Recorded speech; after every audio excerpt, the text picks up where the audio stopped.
vamos a terminar este interesantísimo capítulo construyendo el típico framework de test unitario, ¿vale? Cómo funcionan Jasmine y todas estas historias, ¿vale? También es una programación ambiental, ¿vale? Vamos a fijarnos un poco lo que se hace. Yo defino con la función describe, ¿vale? Defino más o menos la sintaxis es así, no sé si es exactamente así, pero más o menos es así. Defino una suite, ¿vale? Que es una colección de test unitarios, ¿vale? Y aquí yo lo he puesto, no sé si es así, en evaluación parcial continua, ¿vale? Es decir, pongo el primer parámetro y el segundo parámetro es una colección de its. Cada it encapsula, es una función que encapsula una prueba como una función anónima y el nombre de la prueba, ¿vale? Entonces, cuando nosotros ejecutemos esto, aquí las pruebas son una tontería, que es certificar que 2 y 3 son 5 y que 2 menos 3 menos 1 y que 2 menos 3, 5 va a devolver false, ¿vale? Entonces, lo que yo espero de esto, ¿vale? Lo que se espera de esto es, más o menos es, devolver un objeto donde diga el nombre de la suite y como resultado un array de los resultados, ¿vale? Que básicamente son los objetos. Luego, si queréis, se le puede dar más vueltas en casa para hacer un every de todos estos results, de tal manera que si todos son true, pues se devuelve el resultado final como que todo está en verde y tal, ¿no? Eso sería lo más afinado a lo real. Esto es lo que tenemos que construir. Entonces, vamos primero a construir la función it. ¿Qué hace la función it? Encapsular una función. Tiene el primer parámetro, que es una etiqueta, el nombre del test, y el segundo, una función, ¿vale? Que es la función aquí recibida como argumento, ¿sí? Entonces, de momento vamos a ir pensando, ¿esto qué devuelve?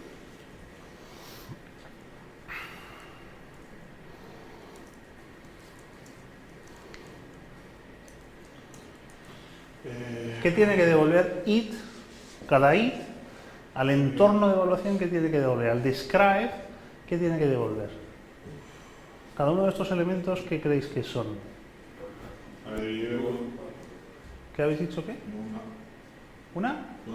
Una función, exactamente, porque si lo que yo consigo, bueno, no sé, una estrategia de implementación es, consigo que cada it devuelva una función preparando la ejecución de cada uno de estos tests. Entonces, ¿qué tendrá que hacer el describe, esencialmente? Una vez que tenga acumulado en una estructura de datos un array de funciones. Y listo. Pues eso es todo el Jasmine, ¿vale? Lo digo por si alguno se quiere poner a admirar, como dicen algunos, a los desarrolladores de frameworks, para que veáis que es una cosa bastante tontita. Vale, entonces esto tiene que devolver una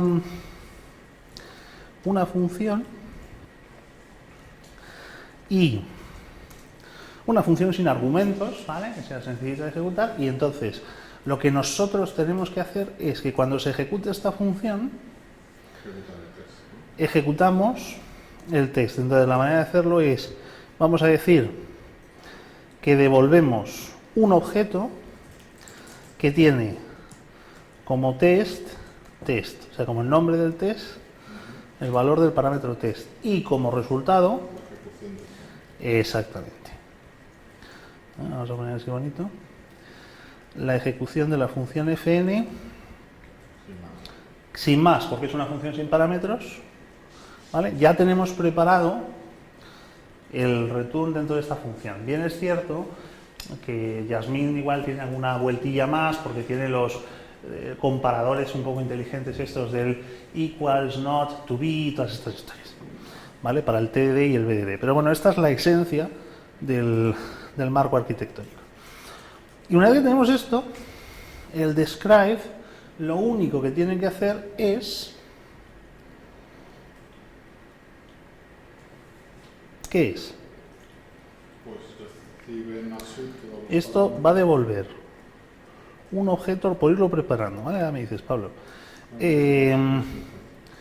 La suite tiene el valor suite Y en el return, perdón, y en el result general, lo que vamos a preparar es un array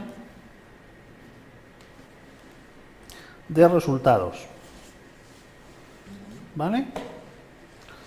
Entonces, perdón, porque estamos un poco mal, ¿no? Esto recibe, el describe, tiene dos fases de evaluación. Luego, entonces aquí lo que nos falta es definir un segundo escalón, ¿no? Que es la función, ¿vale?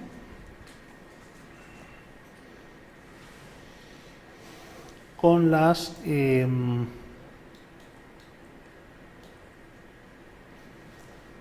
fases de evaluación, y aquí metemos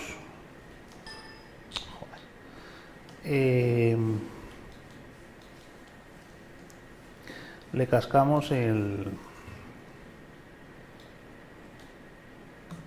¿vale? El resultado. ¿Dónde están las funciones? Las funciones están aquí separadas por comas, luego entonces las tenemos que recuperar de los argumentos, ¿vale? Var fns es igual a corchete.slice.call de arguments, ¿sí? Y entonces ahora sobre fns, ¿qué tengo que hacer? Pues aplicar un map. Estás modificando it. Ay, perdón.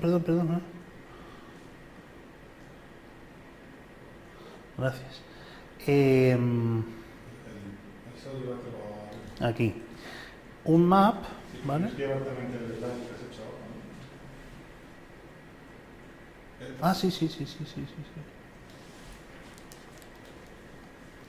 Perdón por el lío, ¿eh?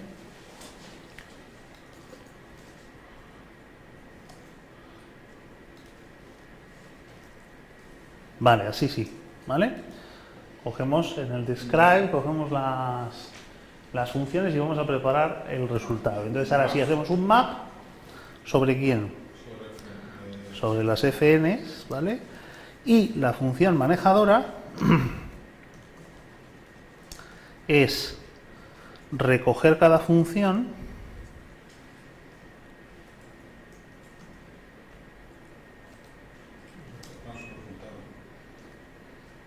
y lo que hacemos es, perdón, no vamos a llamar, vamos a hacer una cosa, dejadme, es una tontería, ¿eh?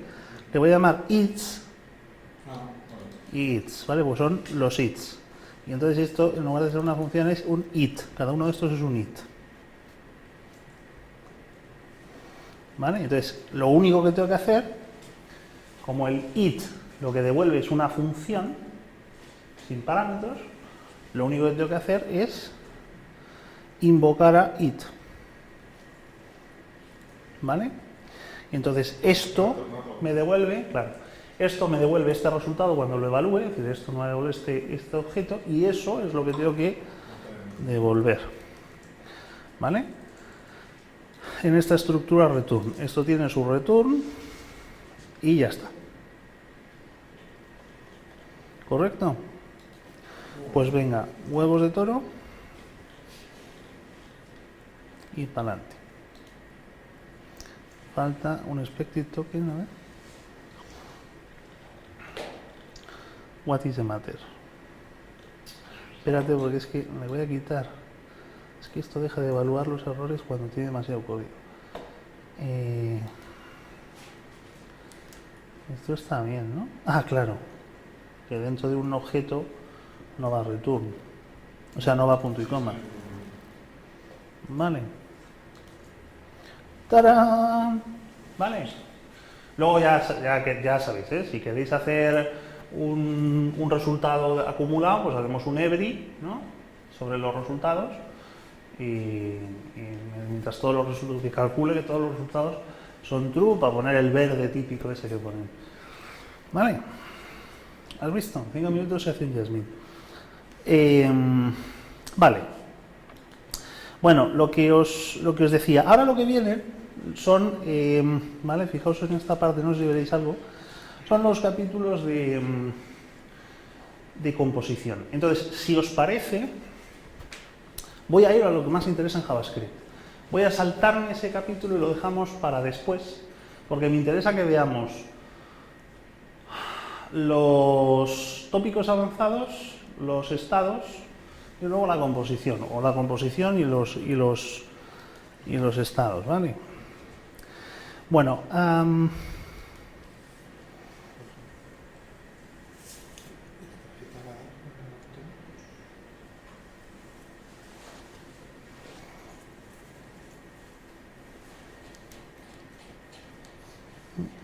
mira, vamos a hacer una cosa. Lo vamos a ir comentando.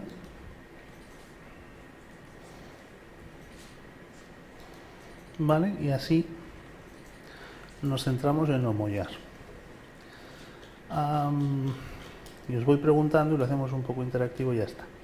A ver, lo primero de todo es interesante definir una función time, ¿vale? ¿Cómo se construye una función time? Una función time es una función que recibe como parámetro una función y devuelve una función que decora el resultado para devolver el resultado de la función, sea el que sea, ¿vale? Pero con una marca de tiempo, ¿vale? Entonces, básicamente lo que hacemos, para que veáis que es una chorrada, es una nueva función, es decir, esto devuelve una nueva función que ejecuta la función, pero antes y después le ha hecho un date.now para coger la marca de tiempo en curso y luego devuelve el valor del resultado de la evaluación y el tiempo como la diferencia, ¿vale? Bueno, esto es una función utilitaria que quería comentaros.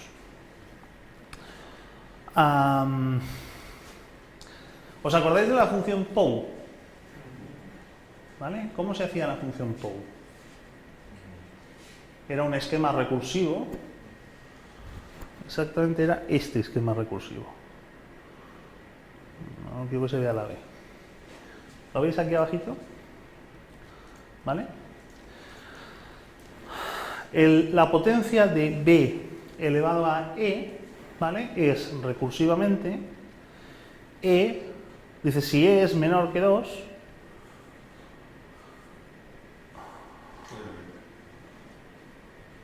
no es correcto esto, ¿no? No, esto no es correcto. Vamos a arreglarlo un poquito y ya está. Si B es igual a 0, si E es igual a 0, devuelve 1, ¿no?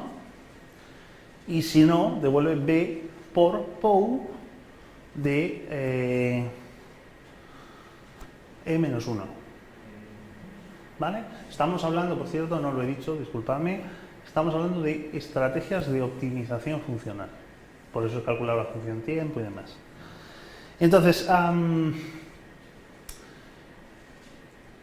¿cuál creéis que es la complejidad de este algoritmo?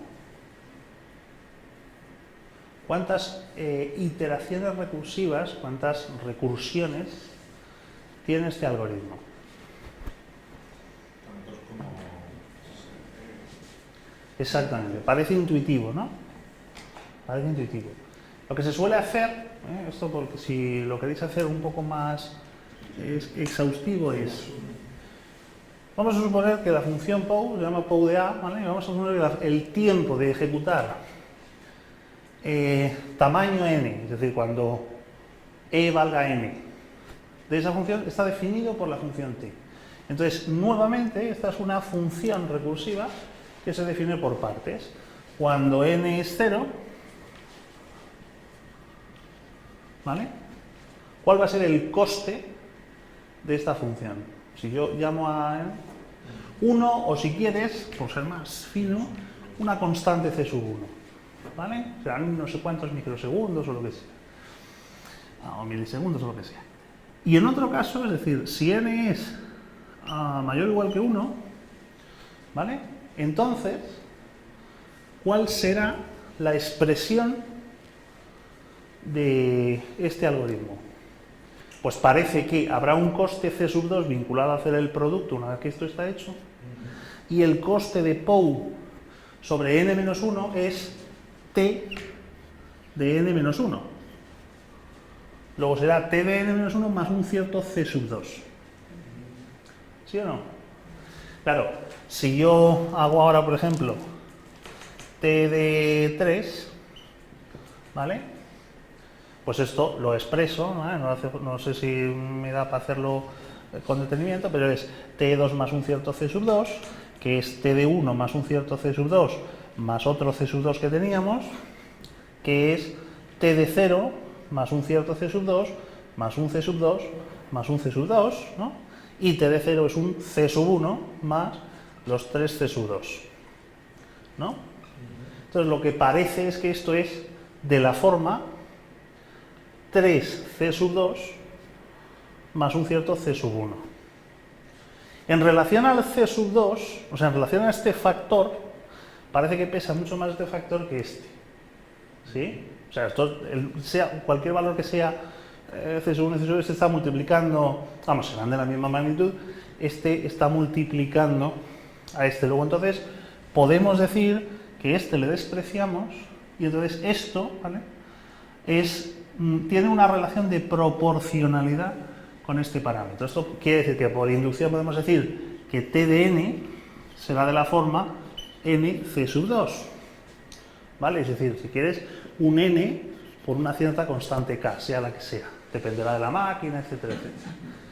En este sentido decimos que el orden de complejidad, el orden en el que se mueven estos algoritmos es lineal. ¿Vale? Vale. Correcto, que es un poco lo que habéis visto. ¿Podemos arreglar esto para que no sea así? Lo que quiero demostrar con esto es que muchas veces la optimización funcional depende de una buena estrategia de partición del problema. Hay mejores formas de partir el problema que no sea por sustracción,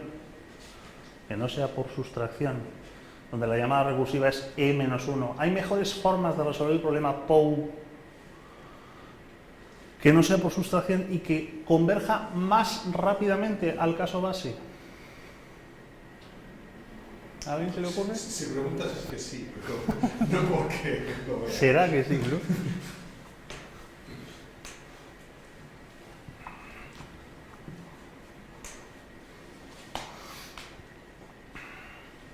¿Cuánto vale 2 elevado a 8? Vosotros habéis dicho que 2 elevado a 8 es 2 por 2 elevado a 7.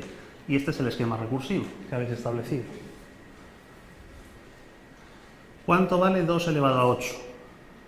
Pues 2 elevado a 8 vale 2 elevado a 4 por 2... A ver, ¿qué estoy diciendo? No, así no es. Tengo que dividir por 2.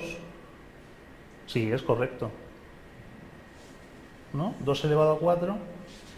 Sí, qué cojones, está bien, ¿no? 2 elevado a 4 por 2 elevado a 4. ¿Estamos? ¿Sí? Y así recursivamente. 2 elevado a 4 es 2 elevado a 2 por 2 elevado a 2. Y esto es 2 elevado a 2 por 2 elevado a 2. ¿No? Y 2 elevado a 2 es 2 elevado a 1 por 2 elevado a 1. Y aquí lo mismo, y aquí lo mismo, y aquí lo mismo. ¿Sí? ¿Cuántas recursiones hay en este árbol? Aquí había 8. Aquí hay 1, 2, 3, 4, 5, 6, 7. Espérate a ver, que igual me estoy columpiando, ¿eh? Vamos a expresar la ecuación de recurrencias. Supongamos que tenemos a 2 elevado a 8. ¿Vale? Pues esto es de la forma si n es igual a 0 vale 1 y si n es mayor que 0, espera, si n es mayor que 0, si n es igual a 0 vale 1, c sub 1, y si no vale t de n medios, ¿vale? Más un cierto c sub 2, ¿vale? Entonces, si resolvemos esta ecuación de recurrencias, no me da tiempo, pero si resolvemos esta ecuación de recurrencias, va a dar una complejidad logarítmica, si no me estoy equivocando. Tenemos aquí, para comprobarlo experimentalmente, tenemos aquí esta definición, ¿vale? Dice, si E es igual a 0, devuelve 1. Aquí he puesto también si E es igual a 1, devuelve B, pero si queréis lo quitamos, ¿eh? Y ahora, si no, hacemos n igual a POU de B por la parte entera de E partido por 2. Lo digo porque como puede ser impar E, pues me quedo con la parte entera, ¿vale? Entonces, si efectivamente E es par, el resultado es n por n. Y si E es impar, es n por n y otra vez por B. ¿Estáis de acuerdo? O sea, 2 elevado a 8 es 2 elevado a 4 por 2 elevado a 4 y 2 elevado a 9 es 2 por 2 elevado a 4 por 2 elevado a 4. Esto es lo que hace. Entonces, el número de llamadas, lo que yo he hecho para que se note el número de llamadas es poner aquí una consola que diga cuántas veces se llama recursivamente a cada una de estas funciones. Y entonces, más allá de los tiempos, que no nos van a valer nada, porque a pesar de que he puesto 2 elevado a 60, por lo menos en mi máquina, aquí no lo sé, en mi máquina en casa vale 0, a ver si he quitado los huevos del toro, no. Aquí,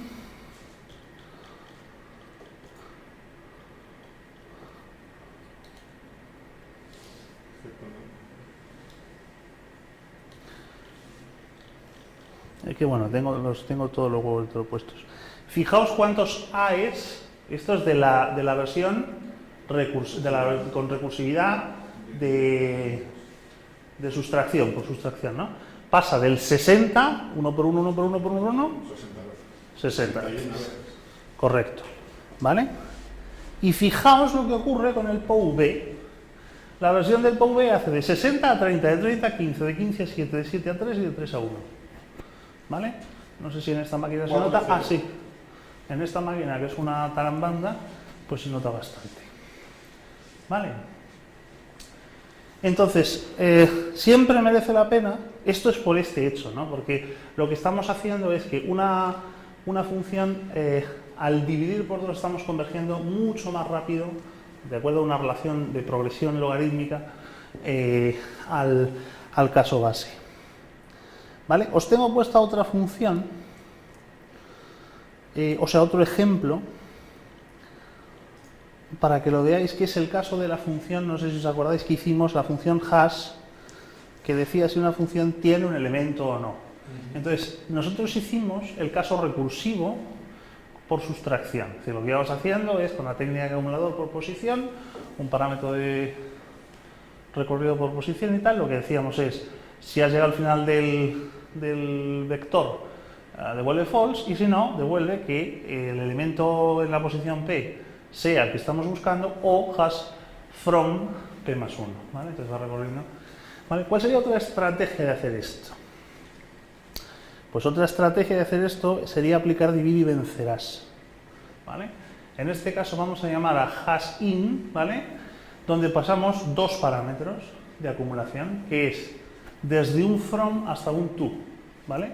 De tal manera que el esquema algorítmico es el vector, buscamos el elemento E sobre el vector V desde el parámetro from al parámetro to. Esta es nuestra generación por inmersión, ¿vale? Entonces, la invocación es, si hemos llegado a un esquema de convergencia donde from y to son coincidentes, entonces hemos llevado a un elemento terminal, o sea, un único elemento.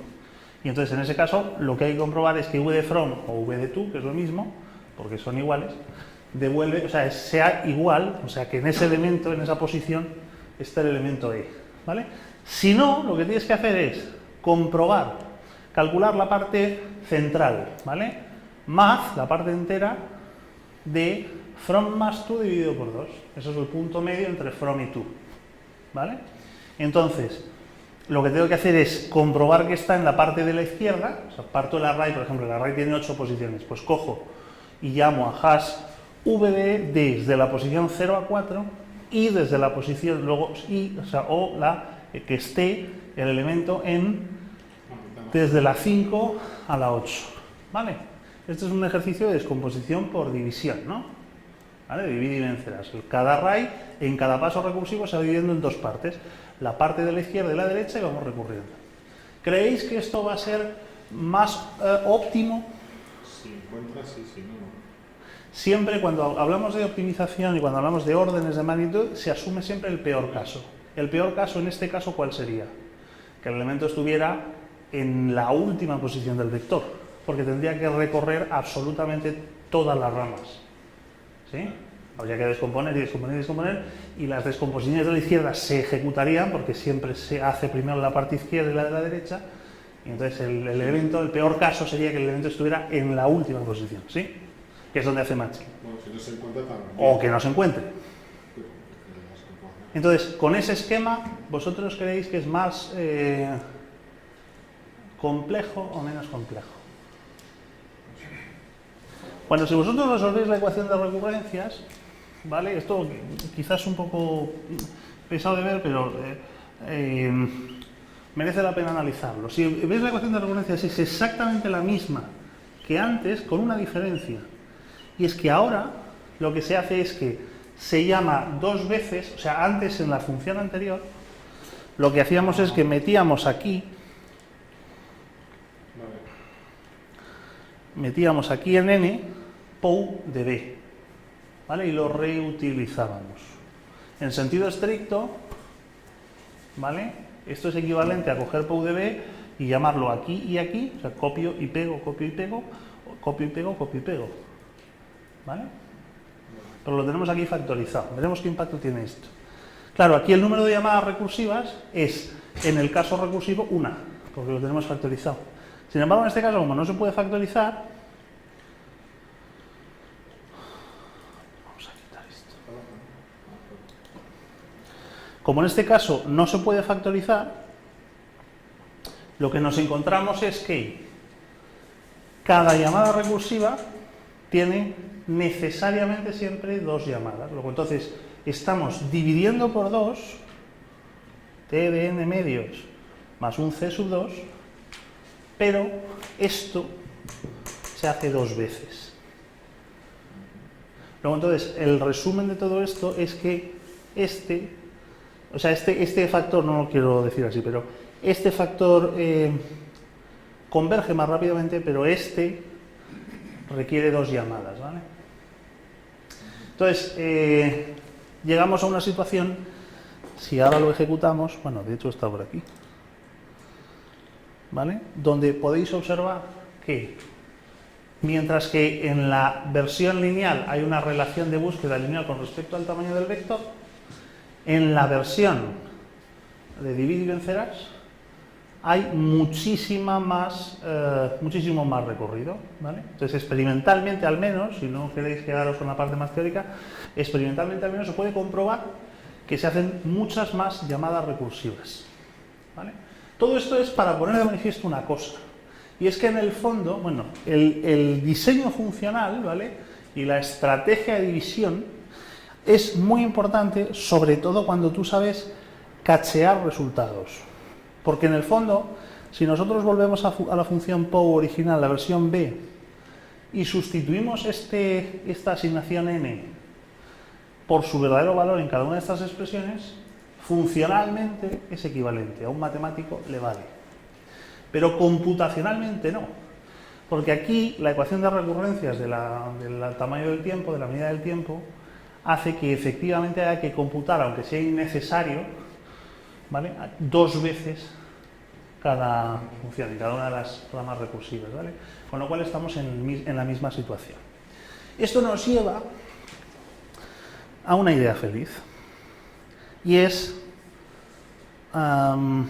que, si queréis, esta sí que la vamos a implementar, ¿vale? Que es la función memoice.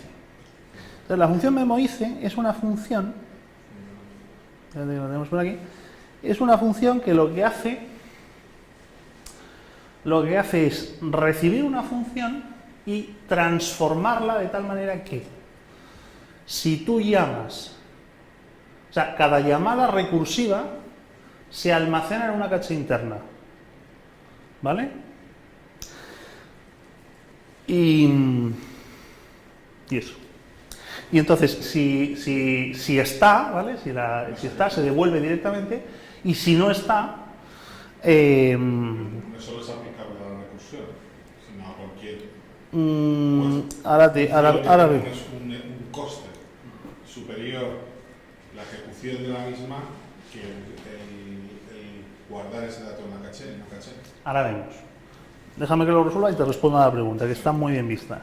¿Cómo hacemos esto? Venga, una función que decore cualquier función fn para dotarla de caché. Lo primero de todo es poner una caché en un ámbito léxico, ¿no? ¿Vale? Entonces, la caché es un diccionario de datos. Un diccionario de datos, ¿vale? Donde lo que vamos a poner como clave son los argumentos, ¿vale? Y como valor el resultado del cómputo de la función con esos argumentos, ¿sí? Entonces lo que vamos a hacer es devolver una función donde lo que hacemos como siempre es rescatar en una variable interna los argumentos que son genéricos, ¿sí? ¿Vale?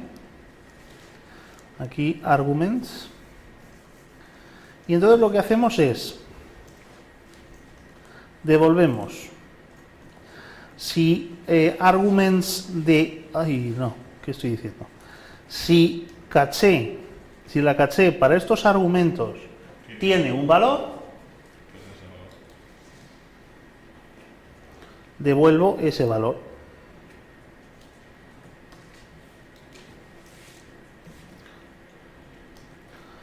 Y si no, tengo que meterlo en la caché y devolverlo, ¿vale? Bueno, simplemente por dar más gracia al asunto, el operador coma lo conocéis de JavaScript. En funcional en funcional resulta muy útil, que es que quieres hacer dos cosas dentro del mismo return. Dices, yo lo que hago es, no sé si es imprescindible en este caso, pero para enseñarlo, yo lo que hago es que en la caché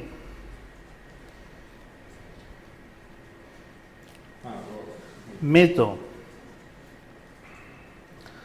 el valor, tengo que ponerlo entre paréntesis, esto es el operador coma. Meto fn, ¿verdad? Punto apply de null, coma args, ¿vale? Y ahora, coma, lo que quiero devolver. Eso está dentro de un return. Por eso. No me haría falta, pero para que lo veáis. Vale, pues si queréis no lo ponemos, pero era simplemente para enseñaros lo que os quisiera poner el caché args. Efectivamente, lo que dice Pablo es que en este caso particular no lo pongo. Aquí me va a dar un comportamiento no muy recomendable, es que el igual también retorna a la siguiente nivel. Sí, la sentencia de asignación es una expresión cuyo valor de retorno consiste en la evaluación de la parte derecha del igual. ¿Vale? Bueno, entonces, puestas así las cosas, si yo ejecuto la función Fibonacci, ¿os acordáis de la función de Fibonacci? Se define n menor que 2, devuelve n. Si no, devuelve Fibonacci de n-1 más Fibonacci de n-2.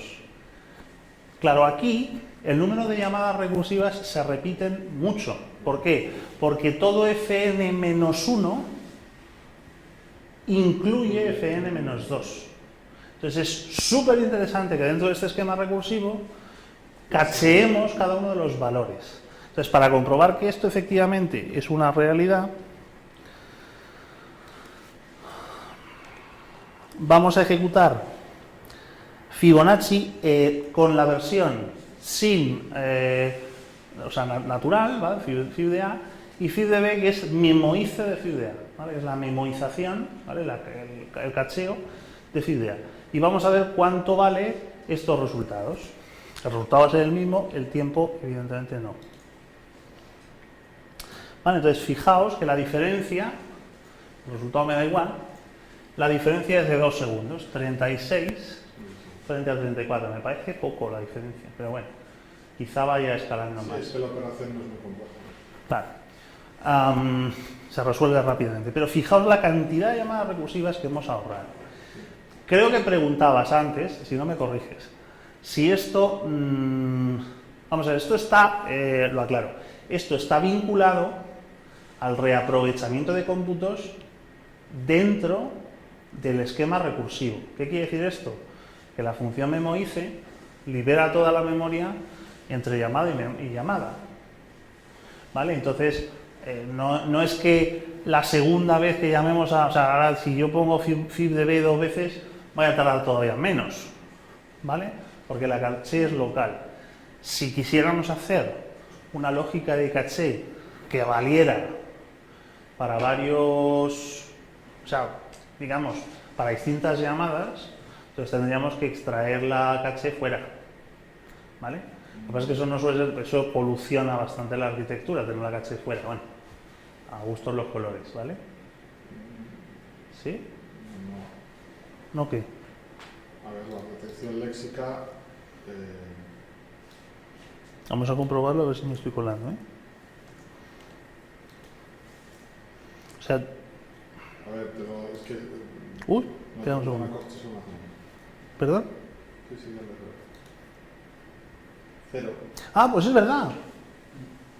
Claro, es que fíjate que según estas son las cosas que me parece, según lo he dicho... Porque es que memorice lo que ejecutas solo una vez. Sí, no, es verdad, es que la retención léxica... Ya tienes esa caché. Sí. Ya la puedes ejecutar todas las veces que quieras. Sí, es verdad, la retención léxica perdura. Es que según lo he ido contando he dicho, estoy mintiendo. Yo lo aplico Vale. a algoritmias complejas. Es decir, Claro, tengo algoritmias sí. que tardan mucho, pero son estables en sus parámetros. Claro, Entonces, sí, si la vas a los retención parámetros, yo ya léxica... lo calculo una vez, la Sí, segunda no, déjame que salve los muebles. La retención léxica funciona más allá de una llamada porque tiene una retención, o sea, está, digamos, fuera en esta función. Tú lo que estás operando sobre esta función n veces, pero se mantiene el mismo valor léxico. Muchas gracias, Pablo. Efectivamente, ¿vale? Entonces, si no he hecho nada, no he hecho absolutamente nada. Efectivamente, llamando 2 veces, es que es acojonante, ya la has computado y ya la tienes automáticamente. Es más, si por ejemplo lo pones a 60, sí. del 60 al 30 va a tardar, pero del 30 al ya lo claro, irá más rápido. Claro, esto evidentemente, esto es lo de siempre, ¿no? Cualquier optimización en tiempo supone una pérdida en memoria. Algo no me gusta, pero sí. No, está pensando. Bueno, que 60 Es que 60... sería de Macri, sí. Es que el orden de magnitudes es exponencial esto. Sí. Míralo, se ha quedado sin memoria. Sí, lo tengo más tiempo de ejecución. ¿No? Ponle 32, pero bueno. Sí. Se ha quedado sin memoria. O sea, del 60 al 30 tarda mucho en llegar, ¿ves? Aquí ha tardado... Incrementa, pero... ¿No ves? 89, no puede ser. Es un poco raro.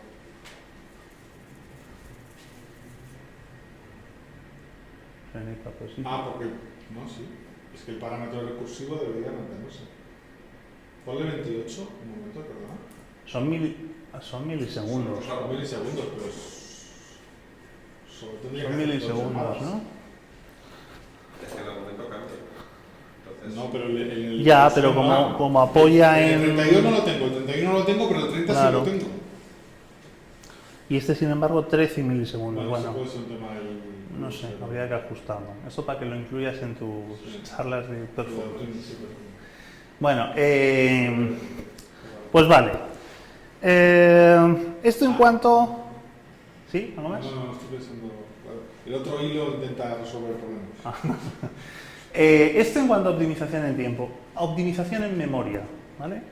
La optimización en memoria básicamente radica en la idea de que si tú tienes una función recursiva, el escalado de esa recursividad en cuanto al tamaño del problema, en cuanto al tamaño de los parámetros, es compleja, porque claro, cada vez que tú invocas una función recursiva, sabéis que se abre un nuevo registro de activación en la pila con todos los datos de los parámetros actuales de cada invocación. Entonces, en teoría, por ejemplo, si haces una recursividad lineal con tamaño 50, pues tienes que abrir 50 registros de activación que se van apilando y luego se van desapilando. Según como tengáis la memoria, tendréis más tendencia, el tamaño de memoria, a alcanzar el overflow, ¿vale? Dentro del proceso. Entonces, a veces no es necesario tirar de la pila en un esquema recursivo. Esto es una cosa, el otro día, en el taller del otro día salió, que parece ser que lo que os voy a contar ahora se va a automatizar, me parece que en el ECMAScript 7 o algo así, ¿vale? Y es que para casos donde la recursividad es recursividad final. ¿Qué es una recursividad final? Una recursividad final es una recursividad, déjame que lo escriba, que no la tengo escrita, sin cola. A ver, ¿cómo era la función? Vamos a calcular la función factorial. ¿Cómo era la función factorial? Rápidamente. Pues la función factorial es factorial de n, si os acordáis, es si n es igual a 0, ¿qué tengo que devolver? 1, por definición. Y si no, devuelvo n por n menos 1. Hoy por f, por factorial de n menos 1. ¿Sí se ve? Bueno, entonces, el problema de esta definición, pues eso es perfecto, ¿eh? Esto no tiene ningún problema. Pero el problema con respecto al cómputo, a la performance en memoria, es que necesitamos, aquí va un asterisco, no se ve muy bien, necesitamos la pila, porque en cada registro de activación de la pila se mete un valor distinto del parámetro, empezando en n, n-1, n-2, etcétera, y se resuelve luego al deshacer, cuando lleguemos al caso base, vamos deshaciendo la pila, ¿vale? Resolviendo estas colas, ¿sí? Que es el producto por el n, ¿sí? Y así resolvemos el producto, ¿sí? ¿Cómo podemos hacer? Entonces, claro, el problema es que esta cola, esto es lo que se llama recursividad no final, porque tiene que después de la llamada recursiva hay una combinación ulterior que hacer, en este caso un producto por n, ¿vale? Esa cola es la que demanda el uso de un esquema de memoria en forma de pila, donde cada invocación recursiva requiere de un espacio de memoria distinto. ¿Cómo podemos convertir esta función en una función de recursividad final? Es decir, un esquema de la forma, si n es igual a 0, devuelve 1, y si no, llamada recursiva, sin combinación. ¿Cómo nos podemos cargar el n por? Invirtiendo los parámetros. Pero eso da un poco igual, ¿no? Quiero decir, yo si quieres lo pruebo, pero da igual, porque quiero decirte, lo que cambia es el caso base, pero hay que ir acumulando lo mismo. ¿Cómo lo podemos hacer? O sea, yo quiero un esquema, voy a poner este A.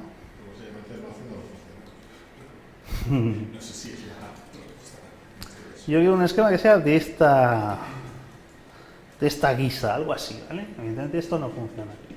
Tenéis todos los mimbres.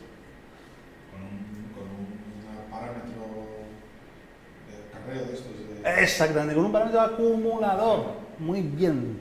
Entonces lo que vamos a hacer es, si quieres lo metemos aquí o bueno, vamos a hacerlo elegantemente. Venga. Vamos a definir. A ver cómo es.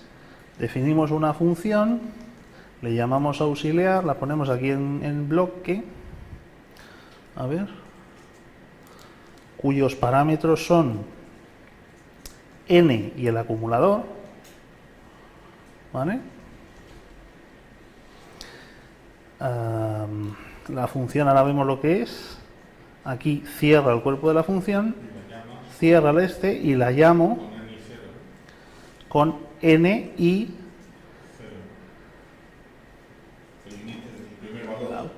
depende. Vamos a poner un interrogante.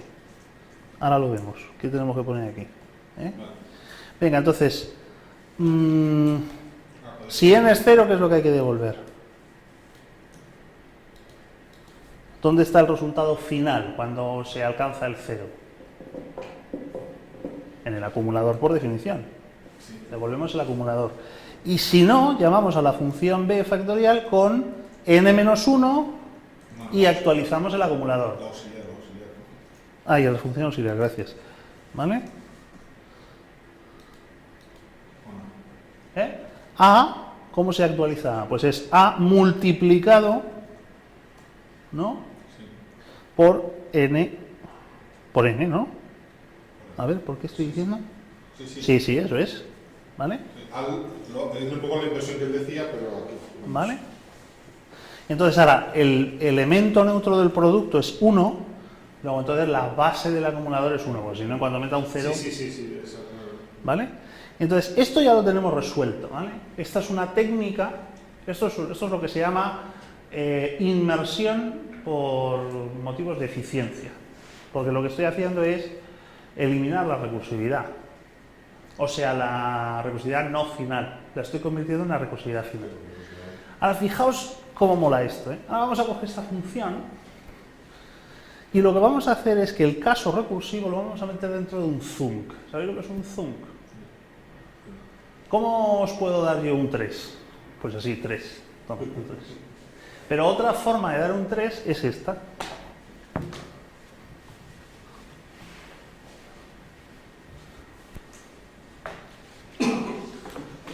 O sea, yo puedo decir, para que devuelva un 3, o puedo hacer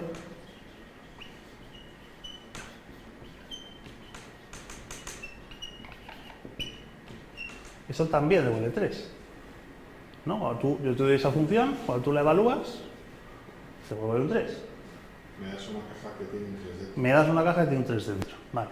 Pues un zunk es una caja que tiene un 3 dentro. Bueno, que tiene un valor dentro. ¿Vale? Entonces, ¿dónde vamos a poner aquí los zooms? Los vamos a poner aquí, fijaos.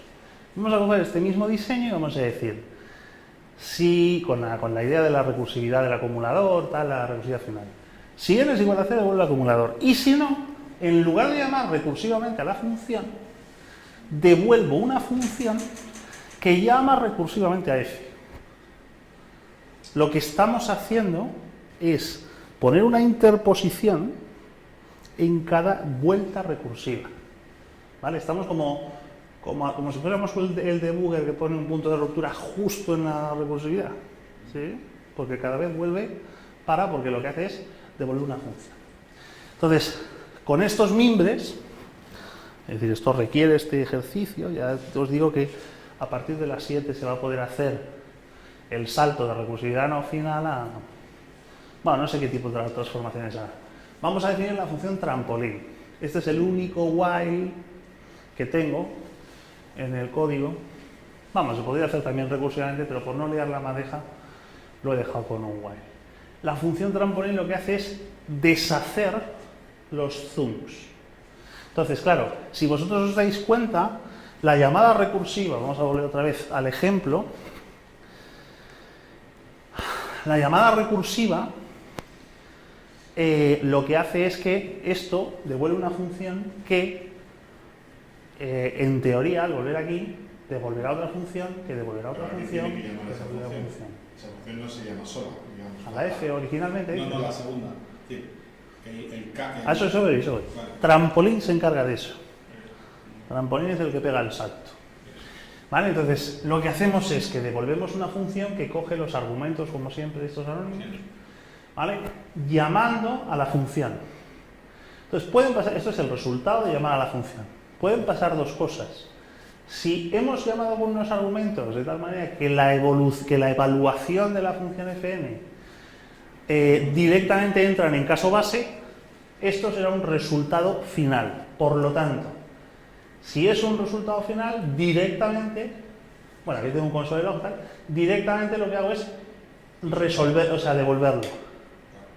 Pero si no lo es, y por eso tengo este while, digo, mientras el result sea una función, es porque he entrado en la parte de caso recursivo, que como le he metido un zunk, lo identifico como una función.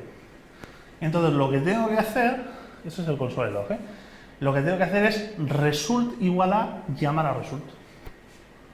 Es decir, lo que me he hecho, si queréis, es un engine que va cadenciando la ejecución de cada paso recursivo. ¿Sí me explico? ¿Cuál es la ventaja de esto? Que yo los resultados ahora no los tengo cada uno en un espacio de memoria distinto, sino que aprovecho la misma variable result. ¿Vale?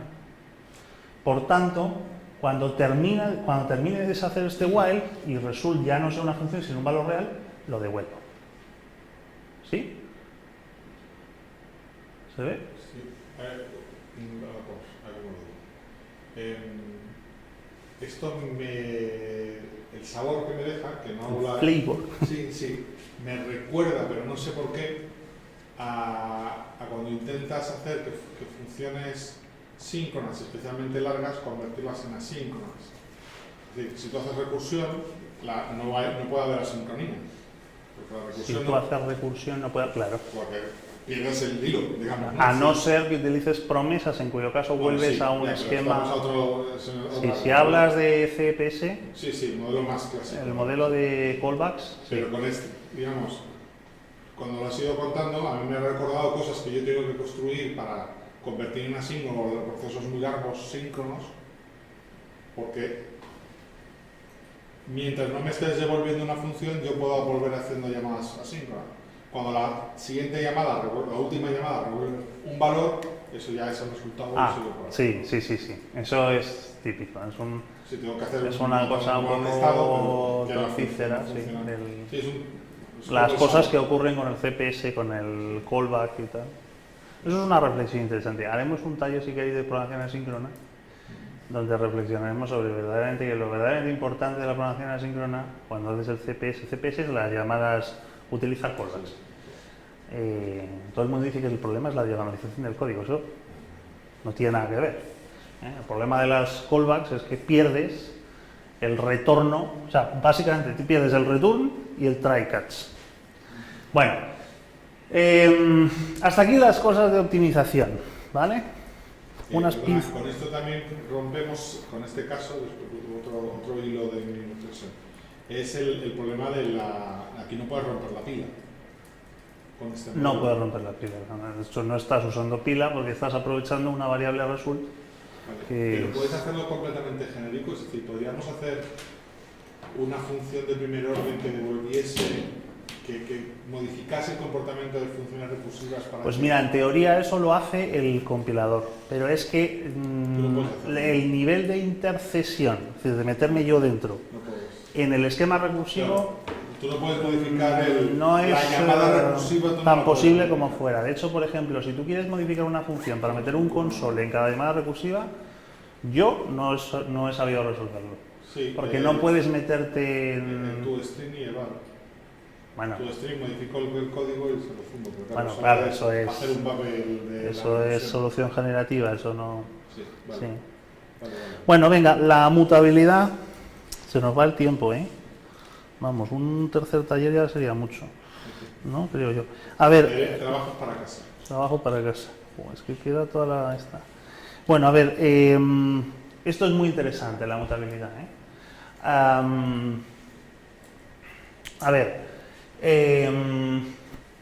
tenemos que hacer una estructura de datos. O sea, vamos a ver, el tema es el siguiente. Frecuentemente en programación funcional trabajamos con estructuras de datos de longitud infinita, ¿vale? Y operamos con ellas, ¿no? Entonces lo que necesitamos es poder disponer de unas organizaciones un poco mejores que las de array, etcétera, etcétera, para, como tipos abstractos de datos para construir estructuras de datos. O sea, para construir estructuras de datos. El tipo de datos canónico en programación funcional, ¿vale?, es la lista, ¿vale? Una lista es más o menos lo mismo que un array, pero tiene algunos mimbres distintos. Pero lo que es muy importante es que consideremos la mutabilidad, ¿vale?, de los datos. ¿Qué opinión os merece esta implementación de lista? Yo tengo una colección de ítems aquí en una variable retenida y entonces me implemento, voy a definir un poco, describir un poco el contrato. First devuelve el primer elemento de la lista. Entonces, yo tengo una lista 1, 2, 3. 1, 2, 3. ¿Vale? Esa lista no es un array, ¿eh? Vamos a ponerlo, si queréis, entre paréntesis para que no nos hagamos lío. Pues first de 1, 2, 3 devolvería el 1. ¿Vale? Tail de 2, 3, de 1, 2, 3 devolvería la lista 2, 3. ¿Vale? Insert de un elemento, inserta un elemento por delante. Por ejemplo, insert de 0, pues devolvería la lista 0, 1, 2, 3. Y luego empty, las que queráis, ¿vale? Pues preguntan si es vacía, si el size, si es el tamaño, etcétera, etcétera. ¿Vale? Entonces, ¿qué opinión os merece esta implementación? Fijaos, Dice, first test, dice, si tenemos elementos en la pila, entonces devuelvo el primer elemento. Y si no, devuelvo void 0, que es una forma de decir un definite. ¿Vale? Siguiente implementación, tail. Tail lo que hace es items.splice01. Splice lo que hace es cortar el primer elemento y te quedas con el resto. O sea, de 1, 2, 3 te quedas con el array 2, 3. Este es el splice, modificando items. Y insert lo que hace es un splice donde mete por delante, bueno, splice, esto es la magia esta de que no se puede ser más confuso en los parámetros, 00e lo que hace es meter un elemento en los ítems. ¿Qué opinión nos merece esta implementación? ¿Os parece bien? Aquí el problema que encontramos es que los ítems son una colección mutable, ¿vale?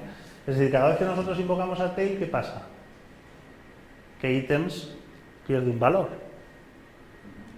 Y cada vez que invocamos a insert, ¿qué pasa? Que ítems se modifica ganando un valor. Esto, a efectos prácticos, significa que cuando yo me construyo una lista con el array 1, 2, 3, ¿vale? Que lo meto en la estructura, pues esto me devuelve naturalmente 1, 3, 1, 2, 3, no hay ningún problema. Pero si yo aquí hago list.tail, esto modifica la estructura, es decir, llamar a tail modifica la estructura y entonces esto devuelve 2, 2, 2, 3.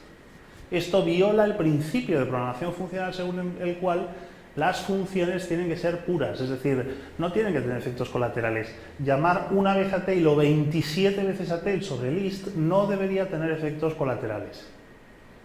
¿Sí? ¿Se entiende esto? Vale. ¿Cómo hacemos para mejorar esta versión? Pues vamos a hacer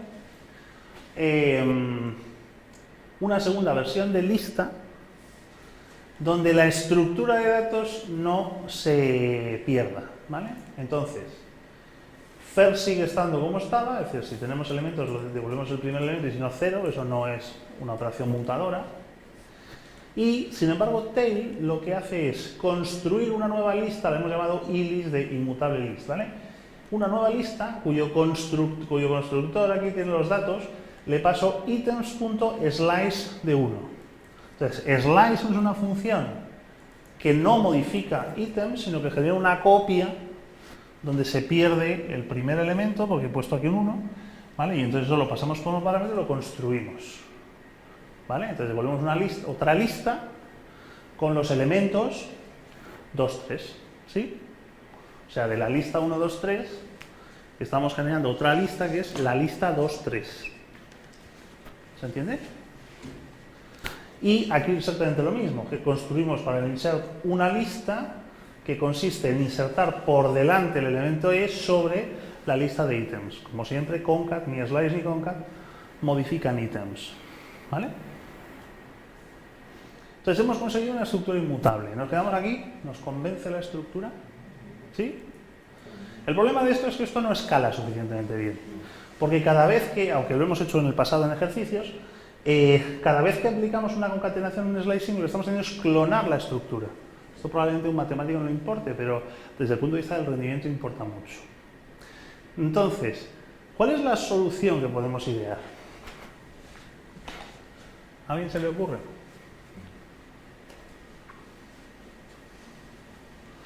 Esto es muy importante también en programación reactiva.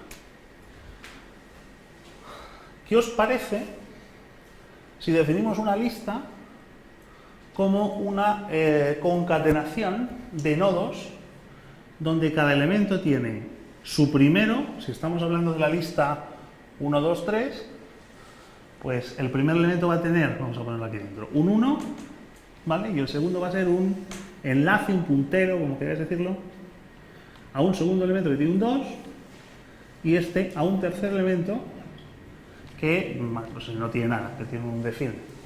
Vamos a intentar representar la lista así. ¿Vale? Primero vamos a ver la implementación y vamos a ver qué ventajas tiene esto.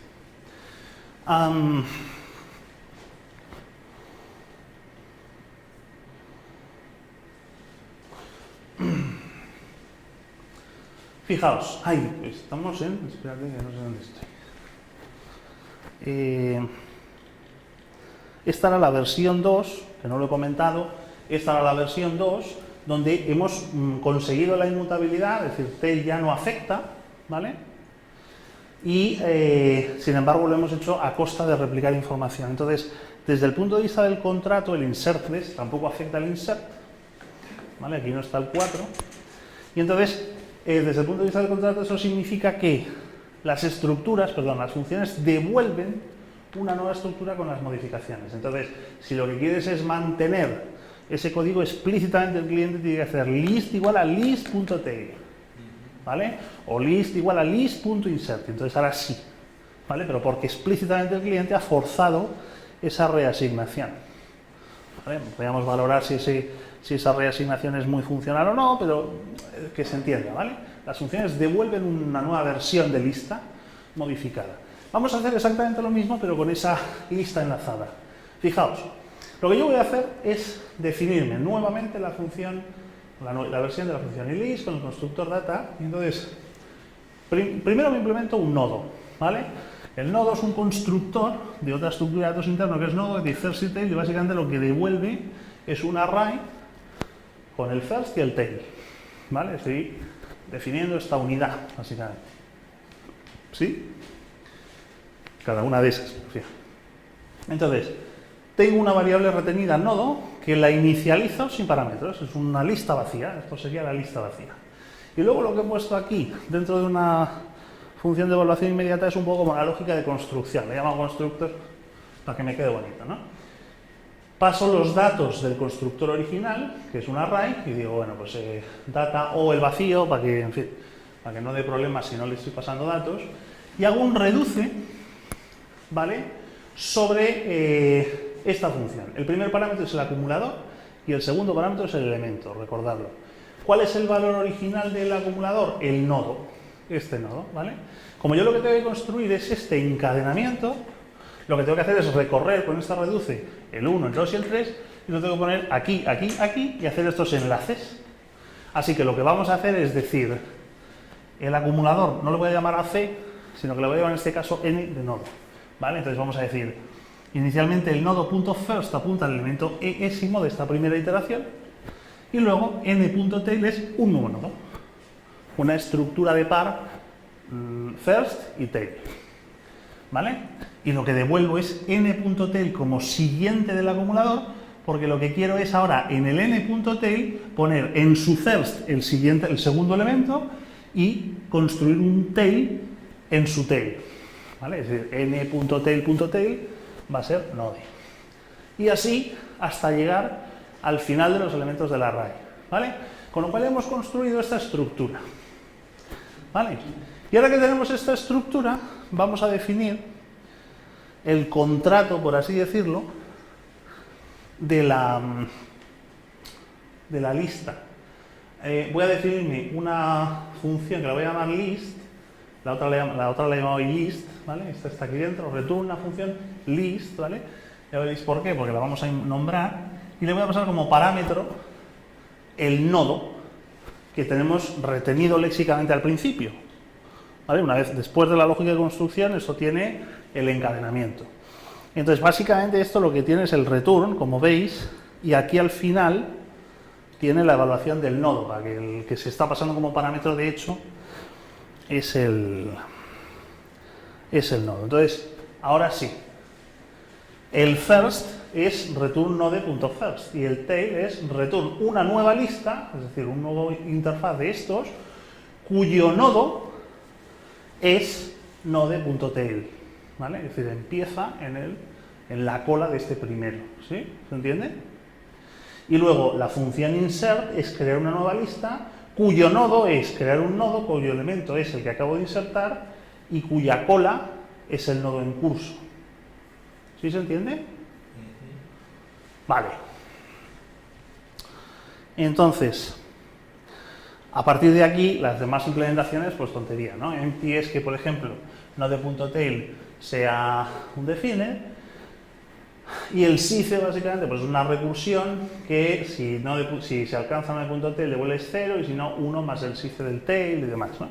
Y lo mismo para la función toArray, que lo que hace es que construye pues un array con los elementos de una manera recursiva. Con este esquema lo que hemos conseguido, ¿vale? Volvemos un poco a la pizarra, ¿vale? Fijaros aquí, déjame que quite los huevos de toro porque esto os lo puedo enseñar que es interesante.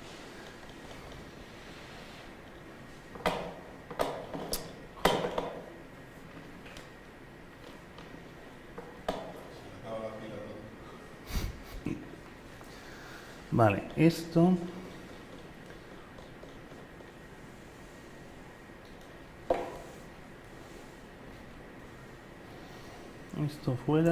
fuera y aquí ya esto es lo primero que voy a ejecutar. Bueno, a ver si lo vemos. Fijaos cómo la estructura lo que va a devolver es que vale, aquí lo tenéis, ¿no? Lo que se devuelve esto, lo que esto devuelve, casi que se ve incluso mejor aquí, ¿eh? Tanto que lo he cambiado, porque lo tengo aquí en comentarios. Lo que esto va construyendo efectivamente es el 1, 3, 1, 2, 3, y lo que tenemos, aquí estoy hecho un stringify, es básicamente el first un 1, el tail, una estructura con el first un 2, el tail, una estructura con el first un 3, ¿lo veis? ¿Sí? Vale. Entonces, cuando hacemos un list tail, lo mismo, como se clona una estructura, como hemos conseguido inmutabilidad, list.tail no afecta a los resultados. Si sin embargo hacemos una asignación como antes, el insert tampoco afecta. Si hacemos list igual o al tail o al insert, entonces ya sí que hay modificaciones, ¿vale? Entonces, ¿esto por qué es importante? Porque sobre esta estructura, en realidad, no hemos clonado los datos. Cuando nosotros hacemos un tail, ¿qué es lo que hacemos? Lo que estamos devolviendo con el return es un puntero a este segundo elemento, ¿vale? Cuando nosotros insertamos un elemento, por ejemplo el 4, estamos construyendo un nuevo dato, enlazándolo aquí y metiendo un puntero a este elemento. Con lo cual lo que estamos haciendo es que distintos clientes, ¿vale?, operando con operaciones tail e insert, en este caso que son las mutadoras, pueden compartir la estructura de datos común e insertarlo. Es decir, quiero decirte, en este ejemplo, para que lo veáis, si yo soy un cliente que tiene el puntero apuntando aquí, ¿vale? Yo soy, aquí está Javi, la lista de Javi, ¿qué elementos tiene? 1, 2, 3. Y si aquí está Pablo, la lista de Pablo, ¿qué elementos tiene? 4, 1, 2, 3. Y eso no significa que hayamos clonado los datos, sino que hemos reproducido, o sea, hemos compartido los elementos de datos. Cada vez que hagamos una mutación, lo que tendremos que hacer es salvar los muebles, ¿vale?, para que cada nueva versión mantenga lo exclusivo fuera y comparta lo común con el resto de la estructura. ¿Se entiende? Esto no me resuelve un problema, que es la inserción entre el 1 y el 2. Si tú insertas... Lo hace eficiente porque no me provoca una copia completa para la inserción, pero sí destrozo la inmutabilidad.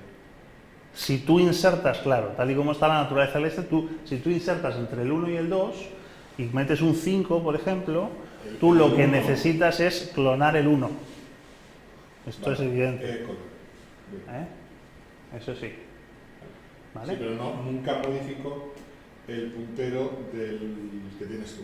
Claro. Esto es porque la estructura es así, quiero decir, porque la estructura es recursiva y el esquema es primero siguientes. Entonces, claro, la parte común siempre está en los siguientes donde está el accidente, por así decirlo. Si tú metes un 5 antes del 2, pues lo que va a ser común es lo que está a partir del 2. ¿Vale? Esto es súper interesante. Las estructuras reactivas que se programan, ¿vale? Cuando se programan arquitecturas reactivas, siempre se trabaja con esta idea. Se van creando versiones del histórico de las cosas, también para hacer deshaceres, y este tipo de cosas, hacer undús, ¿vale? Y se va creando un histórico de los cambios, pero siempre con una idea, digamos, de optimización en el espacio de memoria, Sí, creando estructuras recursivas de esta naturaleza, efectivamente. Bueno, entonces, en estos 7 últimos minutos que me quedan, la verdad es que estoy bastante satisfecho con lo que hemos cubierto. Quizá me quedarían las mónadas por ver o los strings. Son las dos cosas que realmente a un funcionalista de JavaScript le interesan, ¿vale?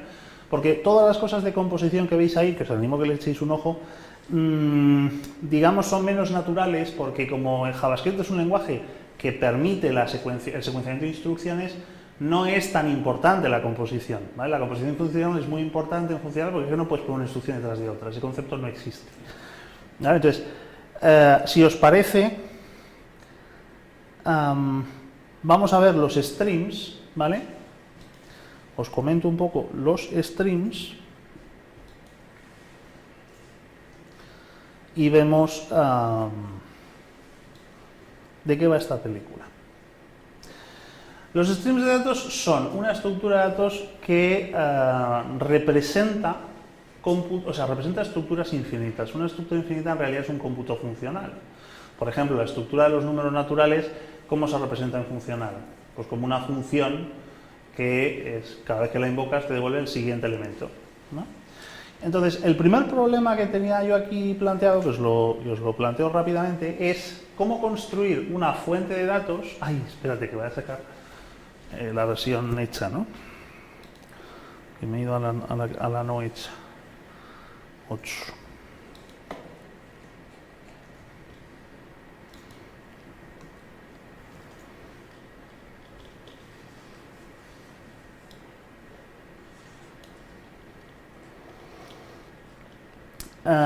Vamos a ver el ejemplo primero, ¿no? Tenemos aquí una serie de funciones, el incremento, los pares, el doble, la potencia, etcétera, etcétera.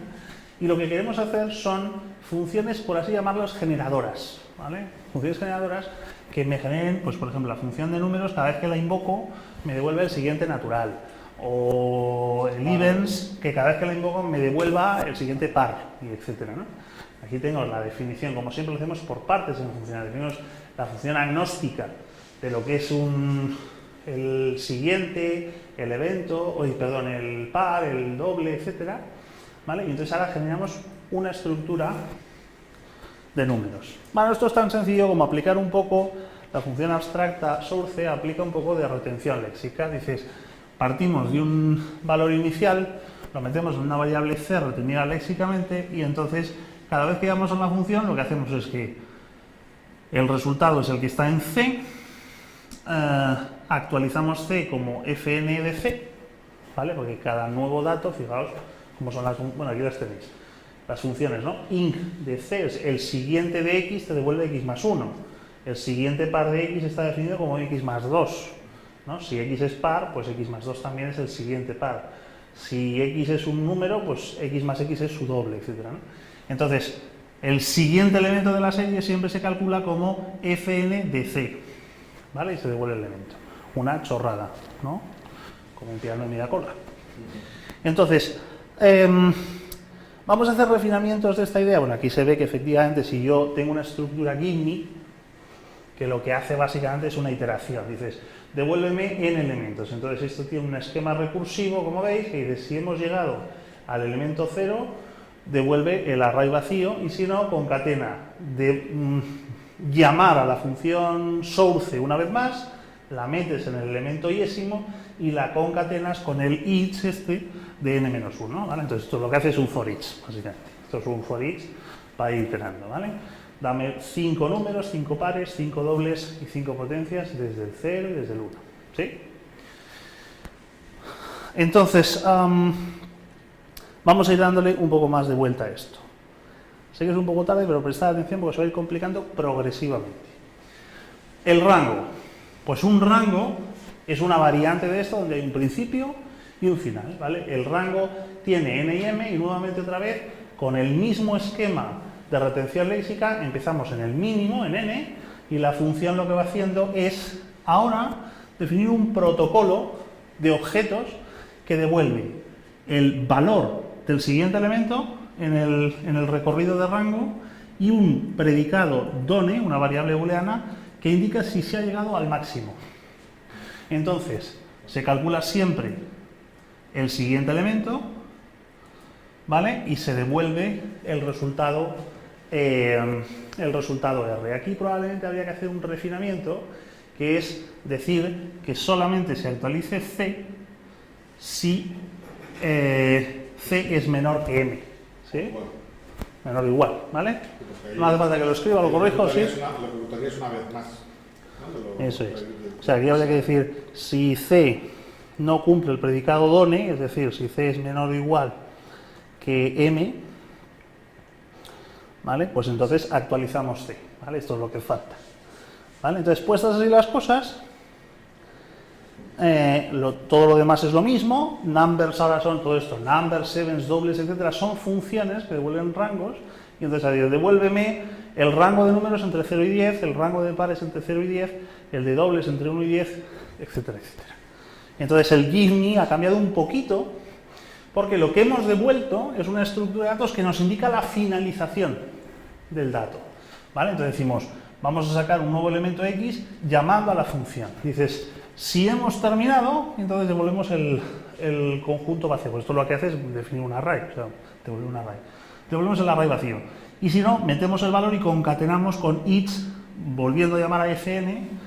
Como decía antes Pablo, esto también se puede meter en retención léxica y no pasa ningún parámetro, pero bueno. ¿Vale?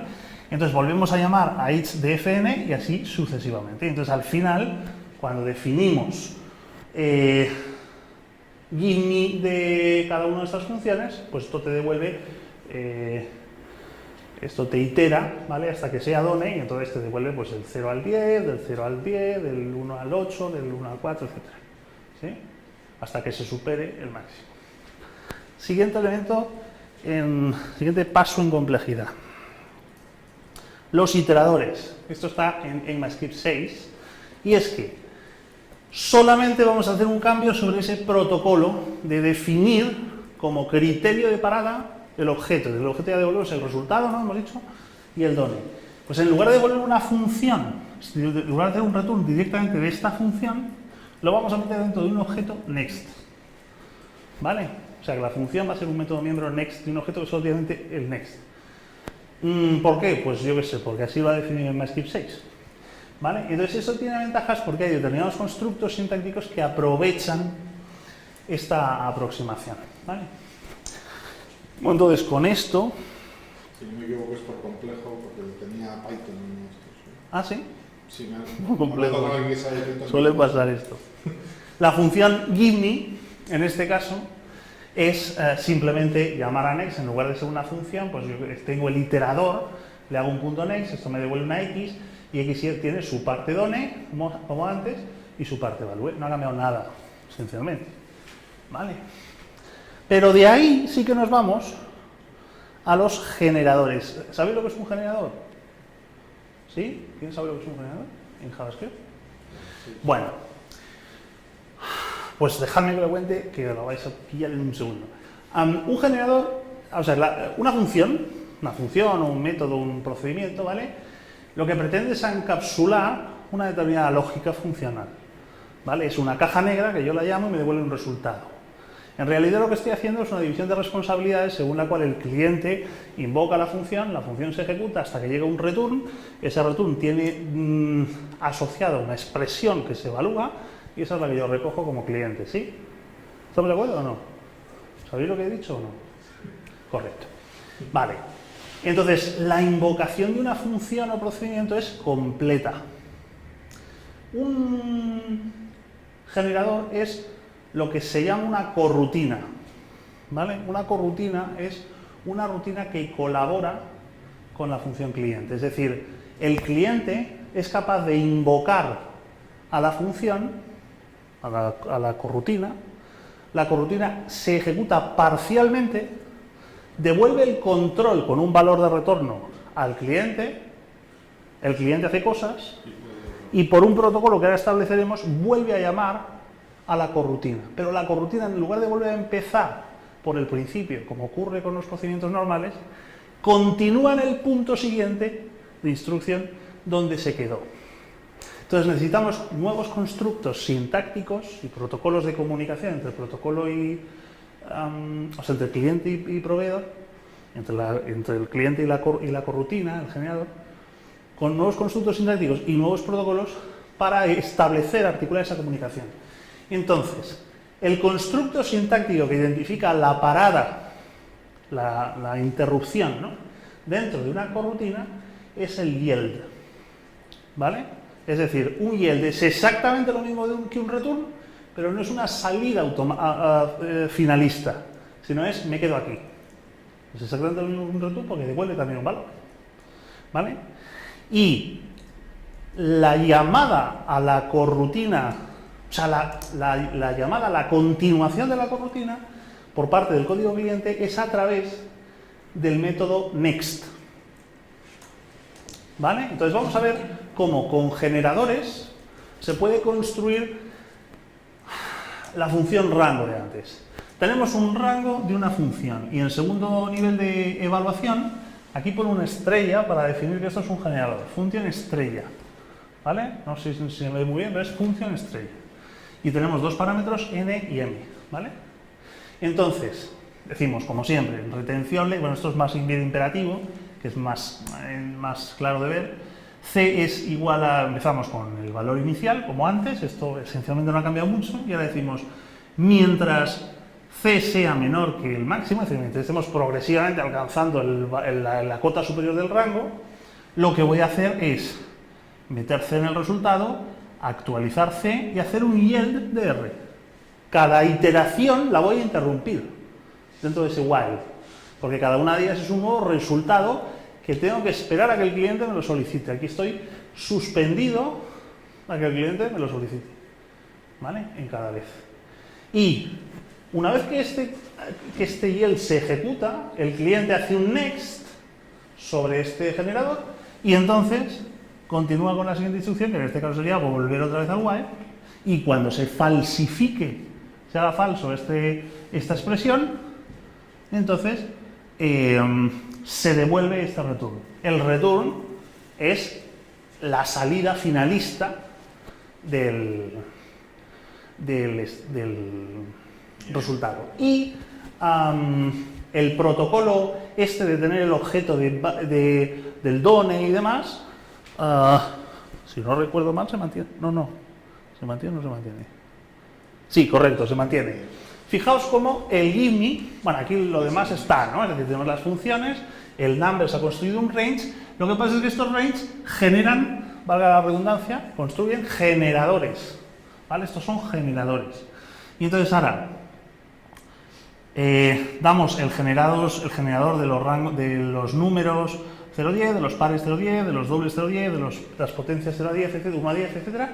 Y entonces vamos a ver cómo la función gimme consume esos datos.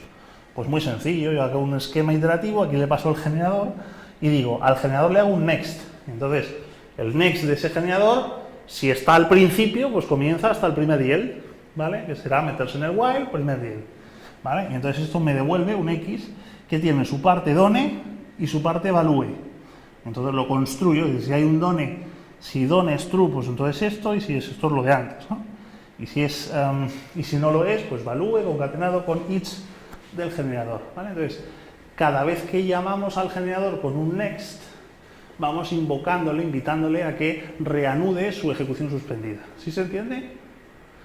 Vale, pues con estos mimbres vamos a definir, y ya lo dejamos, lo que es un stream, ¿vale? Fijaos, vamos a irnos al código para que lo veáis.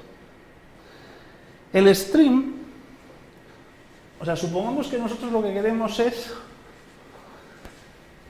hacer un generador de números pares, ¿vale? Entonces tengo, por un lado el incremento y por otro lado los pares, la definición de lo que es un par, ¿no? El predicado par, Y entonces voy a definirme una source. Aquí se puede utilizar generadores, iteradores o la versión source, lo que queráis, ¿vale? Porque, en fin, tal y como es el protocolo, habría que adaptarlo, pero vamos, quiero decir que hay variantes, las que queráis, ya el estilo es el orden, ¿no? Y entonces lo que vamos a hacer es que este stream, ¿vale?, recibe la fuente, que es de la que chupa, es la que va haciendo demanda de nuevos datos, y luego vamos a hacer este encadenamiento funcional. Dice, primero sáltate 10 elementos, después haz un mapeo inc, que es conseguir, incrementa ese dato, ¿vale? Después filtra los que sean pares y después coge 5, pues es decir, construye un array de los 5 siguientes elementos, chupa de la cadena 5 elementos, los metes en un array y termina. Con lo cual, esto significa, termina con el end, ¿no? Esto significa que el console, cuando tú le haces sobre este string una llamada a next, te devuelve 5 pares, después otros 5 pares, después otros 5 pares. ¿Lo veis? Vamos a ver un ejemplo un poco más claro de esto, ¿vale? Más representativo, que es el de los primos, el de los números primos. Y ahora vemos las tripas que tiene la función source. Ay, perdón, el string. ¿Vale? Aquí tenemos el incremento y tenemos el prime, ¿vale? El predicado prime. Básicamente lo que hace el predicado prime es comprobar si un número es primo. Para eso lo que hay que hacer es tener una estructura recursiva que empieza en 2. O sea, lo que hemos hecho es una extensión del primo de x para decir primo y divisor. Un número es primo si no es divisor, o sea, n es primo si no es divisor ni por n-1, ni por n-2, ni por n-3, ni por n, ni por 1. No, por 1 sí, pero ni por 2. ¿Vale? Entonces, matemáticamente hay un teorema que dice que en realidad no hay que comprobar desde n-1, sino solamente desde la raíz entera de n. No me preguntéis. ¿Vale? Entonces, por eso dice aquí, si el d ha alcanzado la raíz cuadrada de x, entonces sí, ya hemos ido superando, que ninguno de ellos ha dividido. Si en algún momento ocurre que hay división entera por algún d, pues entonces falso, y si no, llama a primeaus con x y d más 1. Aquí hemos hecho un paso incremental, lo podríamos haber hecho decremental, empezando en la raíz y descendiendo hasta 1, pero esencialmente es lo mismo, ¿vale? Para esto calcula la función primos. Entonces ahora vamos a definir el string de primos. Entonces, me voy a saltar los dos primeros por conveniencia, ¿vale? Voy a hacer un mapping de la función incremento, voy a filtrar los primos con el predicado prime, luego voy a tomar 10 primos y termino la cadena. Entonces ahora digo, dame 10 primos, esto es lo que digo, esto es básicamente lo podemos llamar aquí, dame 10 primos. Dame 10 primos, entonces te devuelve 5, 7, 11, 13, 15, 19, 23, 29, dame otros 10, 43, 44, ¿se ve? O sea, lo que está ocurriendo por debajo, que es lo que quiero demostrar ahora, ya no vamos, es que los datos viajan desde la fuente por este encadenamiento funcional hasta aquí, ¿vale?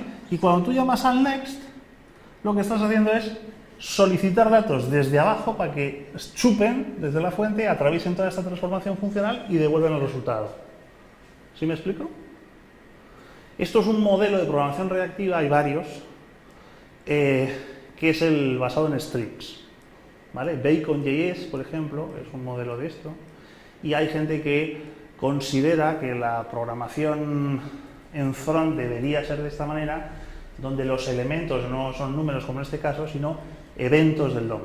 Entonces tú lo que defines son cadenas de transformación de eventos que, por ejemplo, yo que sé, por ejemplo, el doble clic se define como chupar dos eventos que están suficientemente próximos en el tiempo. Dos clics suficientemente próximos en el tiempo, etcétera, etcétera. Bueno, entonces, vamos a ver las tripas. Esto es, francamente, un poco drogadura, pero bueno, para la traca final me vale.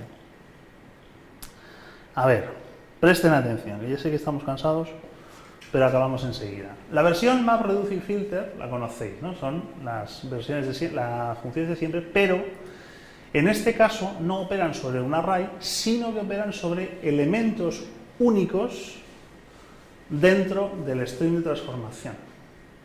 Entonces, la función map recibe un manejador y aquí recibe un parámetro x, ¿vale?, que es el que se supone alguien va a inyectar en ese proceso de tirar del hilo de los datos por la cadena de transformación, y lo que tiene que hacer es aplicar esta función. A nivel unitario, aplicar esta función significa simplemente hacer un apply de esa función, ¿vale? Lo hemos generalizado a cualquier número de argumentos, pero en términos generales va a ser un único dato. El reduce también hace lo propio. A nivel unitario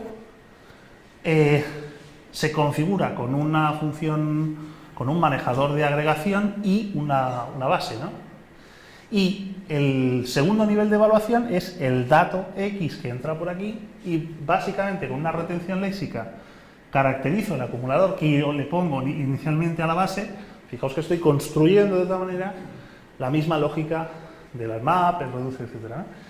Y lo que hacemos es que cogemos estos argumentos, invocamos a esta función, y esto nos sirve para actualizar el valor del acumulador, y pasar como argumentos a esta función, que es la función manejadora, en primera instancia el acumulador, ¿vale? Y en segunda instancia el resto de los argumentos que se colocan aquí, ¿vale? Estos son los argumentos que me van a servir para llamar a la función manejadora, ¿vale? La función manejadora tiene unos parámetros: el primero era el acumulador, el segundo eran el elemento en curso, el tercero era el índice, el cuarto era el array, etc.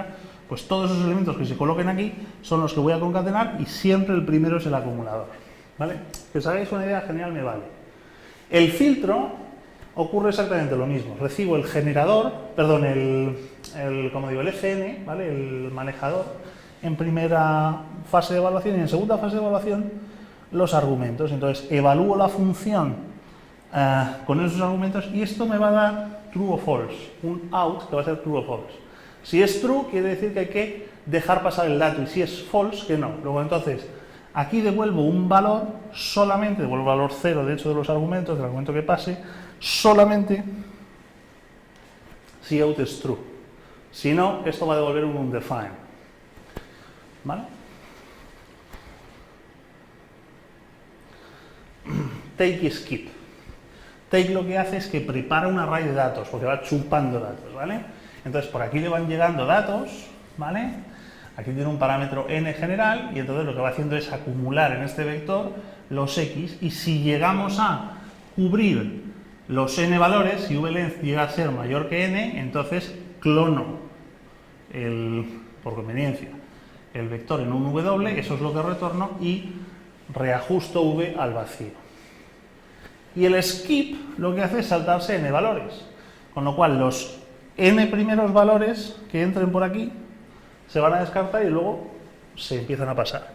Luego, entonces, lo que hacemos aquí es vamos incrementando un contador inicializado a 0 de elementos, y cuando lleguemos, cuando superemos ese valor, ya es cuando empezamos a retornar valores. Mientras tanto, indefinido, ¿sí? Vale, esto era la parte fácil. Ahora llegamos al fluent. El fluent lo que tiene que hacer es permitirnos que las funciones map, filter, reduce, etcétera, se puedan concatenar con el operador punto. Es decir, si nosotros lo vemos aquí, ¿vale?, lo que yo estoy permitiendo es que skip, map, filter, take y end devuelvan el operador punto. O sea, perdón, se puedan concatenar con el operador punto. Entonces, eso significa que todas las funciones que yo me acabo de definir, que os acabo de escribir, el take, el skip, etc., hay que transformarlas funcionalmente para que acaben devolviendo ¿qué? This, porque en el contexto allá donde se circunscriban será un objeto, y entonces cada función de estas tiene que devolver un this para que vuelvan a evaluar sobre el mismo, el punto se vuelve a evaluar sobre el mismo contexto y vuelvan a encadenar, se pueda volver a hacer ese encadenamiento funcional que decíamos a través del operador punto. Entonces, lo que hacemos aquí es una hostia como la siguiente.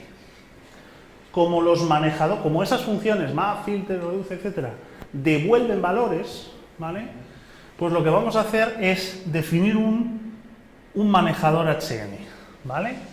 Y entonces el manejador HN es el que le pasemos como parámetro o el no hacer nada, ¿vale? Esto es la identidad, esto no hace nada, ¿vale? Esto es por protección. Una vez que ya tenemos el callback, lo que hacemos es que devolvemos una función que recibe la función fn. Esta función fn, cuando la invoquemos después, va a ser, en el ejercicio de definición, el map, el filter, el reduce. Haceros cargo de que esto es la función map que acabamos de definir, ¿vale? Y entonces, eso devuelve una función que esencialmente va a invocar la función fn con los argumentos que aquí aparezcan y su resultado se lo va a pasar a este callback para que haga lo que quiera con él, con ese resultado. Y eso nos permite capturar el resultado y devolver el dis. Es decir, tenemos que robarle al map el return, porque nuestro return, para hacer el encadenamiento, tiene que ser un dis. Entonces lo que hacemos es que lo delegamos en un callback que pasamos como parámetro. ¿Se entiende más o menos la idea? Más o menos. Bueno. Y entonces ahora el stream hace lo siguiente. Tenemos un array de funciones, inicialmente vacío, y definimos la función define como la invocación de Fluent sobre la función manejadora que consiste en hacer push de cada función puesta aquí en este array, ¿vale? Y entonces ahora, ¿vale? No convulsionéis, que es complicado, pero es simplemente para que lo cojáis un poco de ahí, Hacemos map es el define de map. Entonces, claro, si os dais cuenta, define de map lo que va a hacer es capturar esa función manejadora para inyectar el resultado, y entonces esto devuelve una función, ¿vale? Como lo veíamos aquí en el Fluent, devuelve una función, el Fluent, más arriba, devuelve una función, este es el map, devuelve una función cuyos argumentos ya son los que van a evaluar ese map, ¿vale? Pero ya tenemos el problema del dis resuelto, ¿vale? Entonces aquí básicamente hacemos la definición ajustada para poder encadenar todos estos elementos, y el end básicamente lo que hace es llamar a la función next.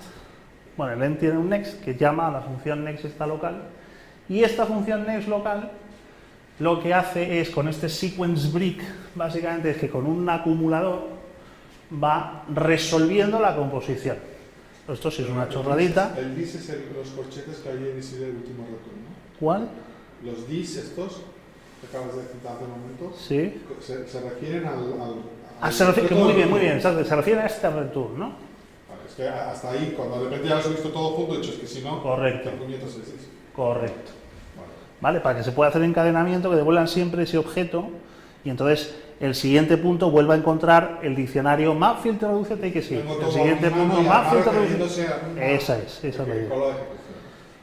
Vale, y entonces básicamente el next, lo único que el sequence llama al sequence break, y el sequence break lo único que hace es un aquí lo tenemos, básicamente lo que hace es una reducción sobre el acumulador, etcétera, esto es lo de siempre, donde llama un dato como valor original, y lo que va haciendo es la actualización del acumulador es llamar a la siguiente función de la array de funciones, que son las que el callback ha metido en el array, ¿vale?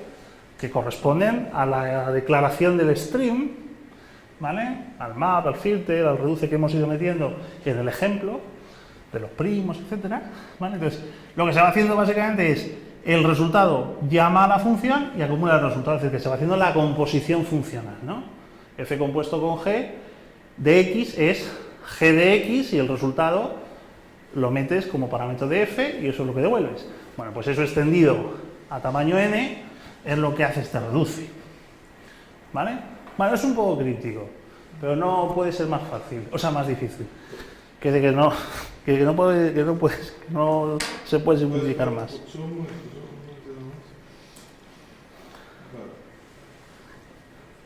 ¿Más?